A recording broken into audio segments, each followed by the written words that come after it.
News at 5 o'clock. Good evening and thanks for joining us. I'm Scott Hennessy.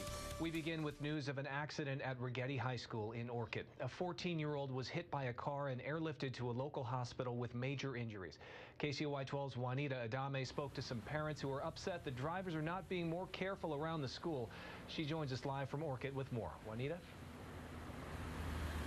They are upset this afternoon, Scott. Now, that accident happened at about 7:15 this morning. Investigators believe that that young girl entered that crosswalk right over there when an oncoming car hit her. Now, the neighbors that I talked to today told me that even though this accident might have been caused, investigators believe this accident was caused by the bright glares of the sun. They say that the problem of cars not stopping for pedestrians is getting a lot worse.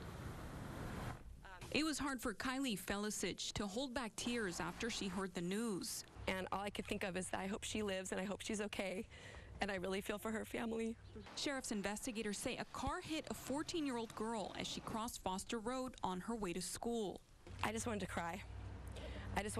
I'm driving home and I saw the news cameras and I stopped to ask what happened. Felicich says she's angry at drivers who don't stop for pedestrians. But here at Righetti, they have crosswalks, but no one yields to them. The accident happened shortly after 7 this morning. The CHP says 59-year-old Edward Davis was driving eastbound in his white El Camino. Investigators estimate he was going about 20 miles an hour when he struck the girl with his car. She suffered a broken arm and head trauma and was flown to Cottage Hospital. Detectives say alcohol or drugs were not a factor, but they do believe the bright sun may have played a role in the accident.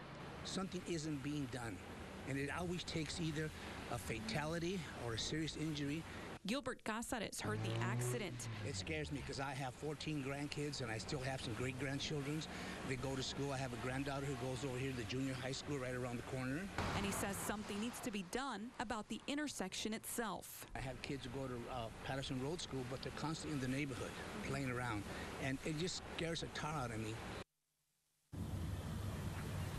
Now, we do know that that girl was flown to Cottage Hospital with major injuries. Her condition is unknown at this time. Live here in Orchid, Juanita Adame, KCOY 12 Central Coast News. Thank you, Juanita.